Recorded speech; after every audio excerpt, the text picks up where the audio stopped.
I am Elizabeth Hedrick, and this is Rotters, Doornails, and Yellow Sap, examining the shambling specter of capitalism in Sherry Priest's Boneshaker. So, zombies have been a part of popular culture since the mid-20th century, and they've never been far from our collective unconscious.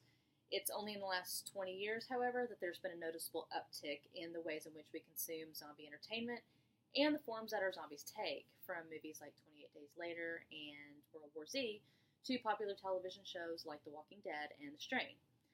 This fascination also extends, of course, to literary zombies, which are available in a wondrous variety, from the Gettysburg Risen in Justina Ireland's Dread Nation to the reanimated laborers of K.W. Jeter's Noir.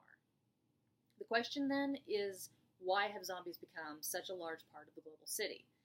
Is David McNally correct in his assertion that images of zombies frequently dramatize the profound sense of corporeal vulnerability that pervade modern society?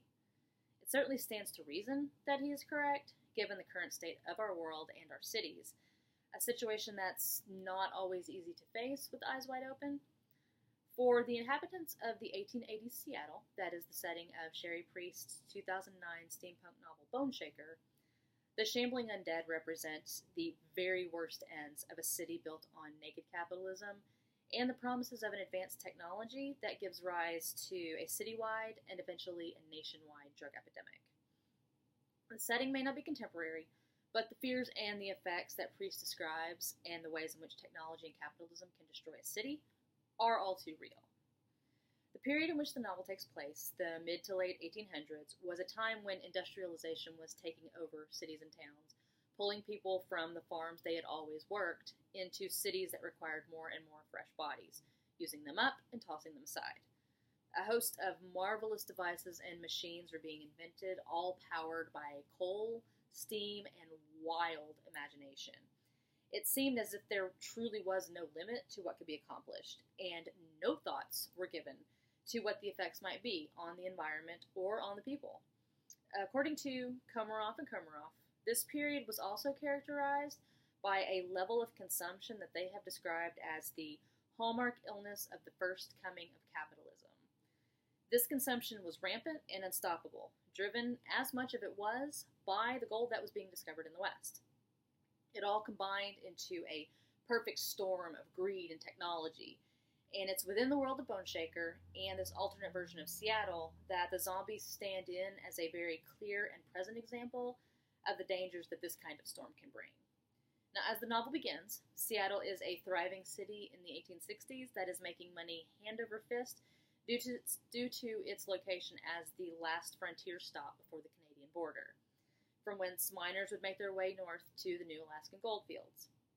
The city was quickly becoming a place of note and importance, with its own government, thriving mercantile center, and 4 different banks. Seattle was well on its way to becoming a truly global city. During this period, Russia was still the owner of the Alaskan territory, and before they gave up control, they wished to know if there was actual and plentiful gold that could be harvested. To this end, they sponsored a contest offering $100,000 to the inventor that could bring them the best way to mine through the ice for gold. The challenge was taken up by a local inventor and eccentric named Leviticus Blue. He proposed to build the greatest mining vehicle ever constructed, 50 feet long, fully mechanized, powered by compressed steam. Unfortunately for everyone in Seattle, the machine that he created, Dr. Blue's incredible bone-shaking drill engine, tore a path underneath the city on its first and only test run and left a trail of destruction from which it was impossible to recover.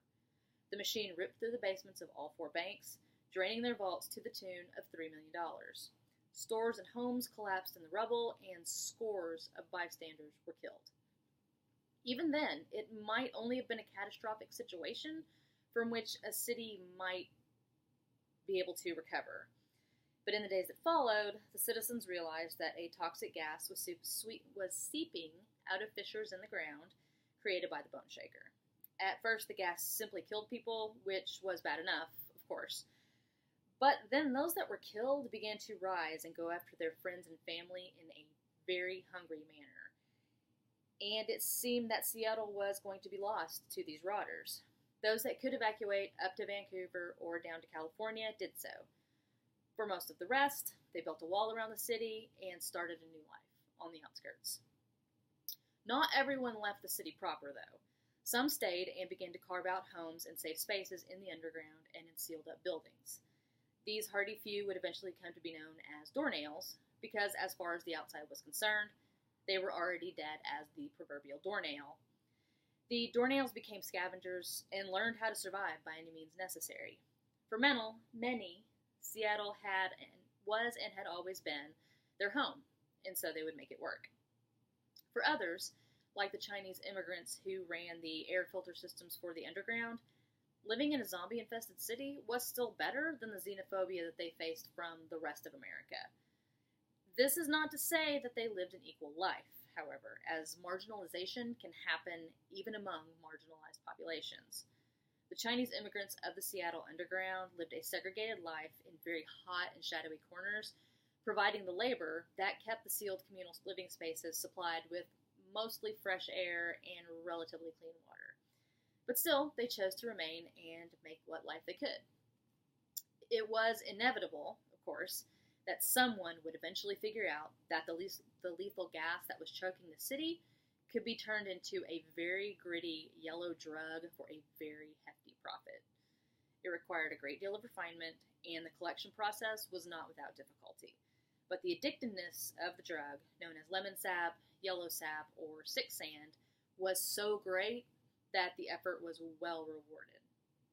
The drug supposedly gave an incredible high, while also causing the user to become necrotic over most of their bodies before it eventually killed them.